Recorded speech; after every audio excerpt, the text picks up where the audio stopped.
किसान भाइयों नमस्कार। दोस्तों सोयाबीन की फसल में फलियां बनना स्टार्ट हो गया है और अब हमारे कन्फ्यूज़न भी बढ़ने लगे हैं कि भैया फलियां बनना स्टार्ट हो गया है, अब कौन सा हमको इंसेक्टिसाइड डालना चाहिए जिससे हमारी फसल लगभग 15-20 दिन तक सुरक्षित रहे।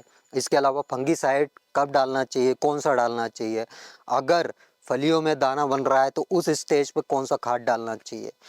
तो आपके ये सारे कन्फ्यूज़न आज की इस वीडियो में पूरे क्लियर होने वाले हैं, तो वीडियो को पूरा ज़रूर देख लेना। और 101% गारंटी है, आपने यदि ये वीडियो पूरी देख ली तो आप जिस उत्पादन की उम्मीद कर रहे हो वही उत्पादन आपको मिलेगा। क्योंकि आज की इस वीडियो में मैं आपको एक ऐसा टॉनिक बताने वाला हूँ जिसका 101% आपको रिजल्ट मिलेगा, जो मैं खुद यूज़ करता हूँ 3 सालों से और मेरे को मिलता है। इसके अलावा इंसेक्टिसाइड में बेस्ट इंसेक्टिसाइड कौन सा है उसके बारे में भी हम चर्चा करने वाले हैं।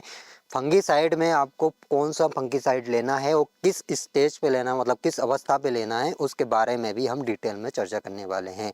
और ये सब मैं आपको बताऊंगा सोयाबीन के एक पौधे के माध्यम से। तो दोस्तों आप मेरे हाथ में ये सोयाबीन का एक पौधा देख सकते हो। अब इस पौधे में आप देखोगे कहीं कहीं पे फ्लावरिंग हो रही है और कहीं कहीं पे फलियां बनना स्टार्ट हो गया है, मतलब दोनों चीज़ें इसमें हो रही है।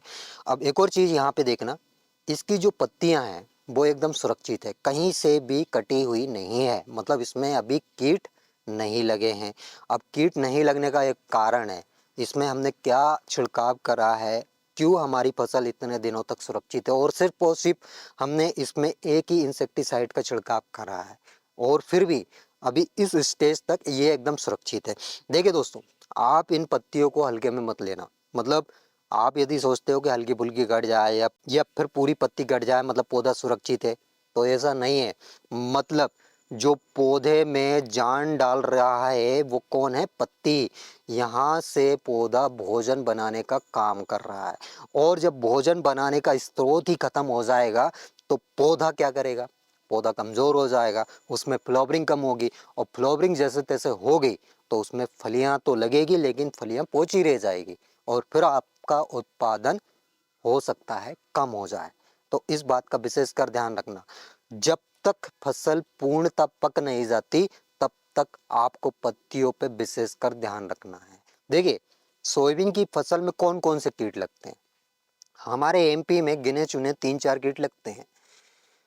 हरी इल्ली, तंबाकू की इल्ली, इसके अलावा भैया रिंग कटर यानी गार्डल बीटल, मच्छर, ये 3-4 कीट है। इनमें ही हम बहुत ज़्यादा परेशान हो जाते हैं, मतलब इनको ही कंट्रोल नहीं कर पाते हैं।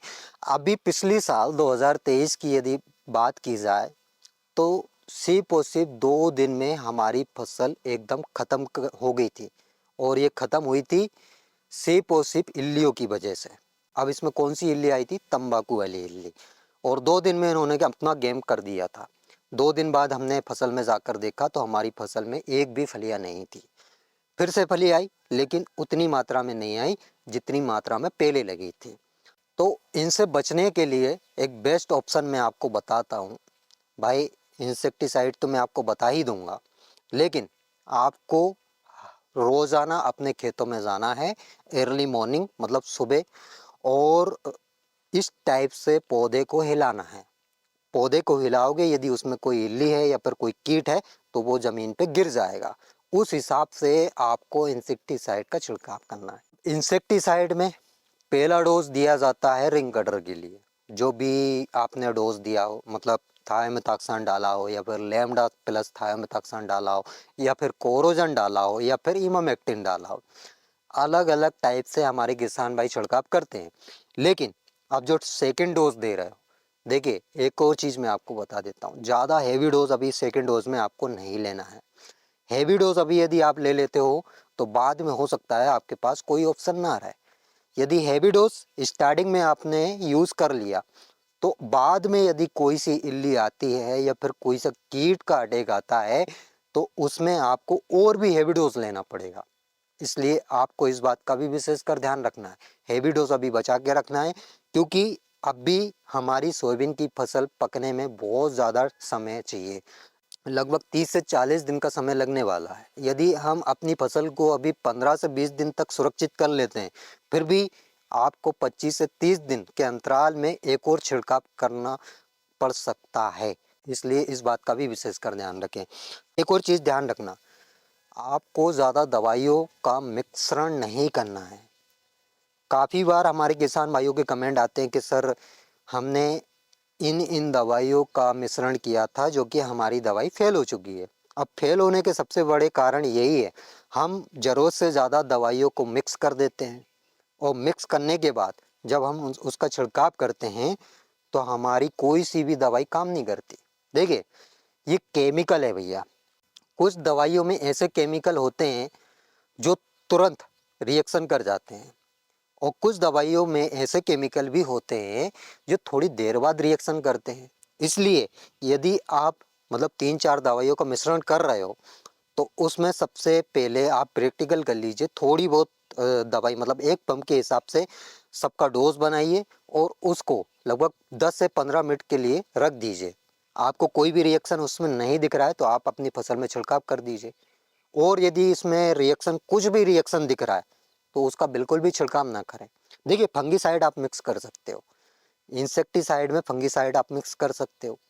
बाकी फंगीसाइड, इंसेक्टिसाइड प्लस आप वो टॉनिक में जो भी आप दे रहे हो वो भी आप मिक्स कर सकते हो। देखिए, मैं भी एक किसान हूँ और हमारी फसल में छिड़काव करने में कितनी मेहनत और कितना खर्च आता है वो मेरे को अच्छे से पता है। इसलिए हम यही कोशिश करते हैं कि भैया एक छिड़काव में सब काम हो जाए, है ना, क्योंकि मजदूर हमको मिलते नहीं हैं।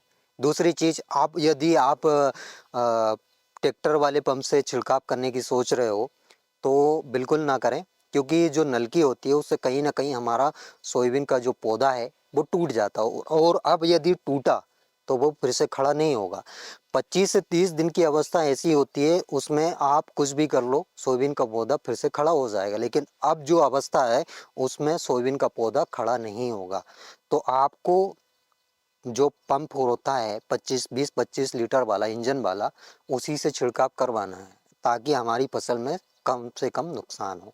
मैं फंगीसाइड में प्रियाक्सर मैं रिकमेंड करूँगा और प्रियाक्सर इसलिए रिकमेंड कर रहा हूँ क्योंकि ये अच्छी कंपनी का है। इसके अलावा हालांकि बहुत सारी कंपनियां फंगीसाइड बना रही है, जैसे बेस्ट एग्रो कंपनी के भी बहुत सारे प्रोडक्ट आ रहे हैं फंगीसाइड में। लेकिन फंगीसाइड में जैसे बीएसएफ, इसका बहुत ज़्यादा नाम चलता है और इसके रिजल्ट भी काफ़ी बढ़िया हैं। लेकिन एक और चीज़, फंगीसाइड यदि आप डाल रहे हो तो भाई साहब आपकी फसल की अवधि 10 से 12 दिन बढ़ जाएगी। तो इतना ध्यान रखना, यदि आपको ये सारी जानकारी है तभी आप फंगीसाइड का छिड़काव करें। फंगीसाइड के हालांकि रिजल्ट बढ़िया है लेकिन अवधि बढ़ेगी, उस बात का भी आपको ध्यान रहे, है ना। अब टॉनिक के बारे में हम बात करते हैं। देखिए दोस्तों, माइक्रो मैक्रो न्यूट्रिएंट्स के नाम पे हमारे किसान भाइयों को बहुत अच्छी तरीके से बर्बाद किया जा रहा है या फिर लूटा जा रहा है, कुछ भी बोल लीजिए। और कुछ समय पहले मैं भी इनका शिकार हुआ था। मैं ये नहीं बोल रहा हूँ कि मैं भैया जब से जन्म से ही मतलब ये सब सीख गया, जी नहीं।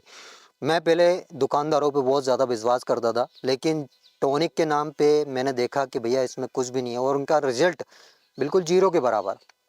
आप यदि इस स्टेज पे 052-34 का छिड़काव करते हो तो वो मैं रिकमेंड करता हूँ। शुरुआती स्टेज में 19-19 का छिड़काव करना चाहिए, वो भी मैं रिकमेंड करता हूँ।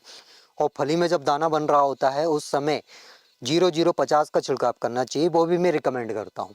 क्योंकि स्टेज के हिसाब से ये तीनों चीज़ें रिकमेंड करता हूँ, क्योंकि शुरुआती स्टेज में ग्रोथ भी ज़रूरी है। इसके अलावा भाई साहब सेकेंड स्टेज पे फास्फोरस और पोटास जो कि पौधे को मजबूती देता है। इसके अलावा जो फलियाँ बन रही होती है उसमें जो फलियों में दाने बन रहे होते हैं, कहीं ना कहीं उनके साइज में भी ग्रोथ करता है 052-34। अब 0050 ये गुणवत्ता बढ़ाने का काम करता है। पोटास और फास्फोरस, नाइट्रोजन, ये तीनों मिलजुल के काम करते हैं, इसलिए इनकी कमी हमारे सोयाबीन के पौधे को नहीं होना चाहिए। जब तक पोषक तत्वों की कमी नहीं होगी तो आपकी फसल एकदम हरी भरी बनी रहेगी।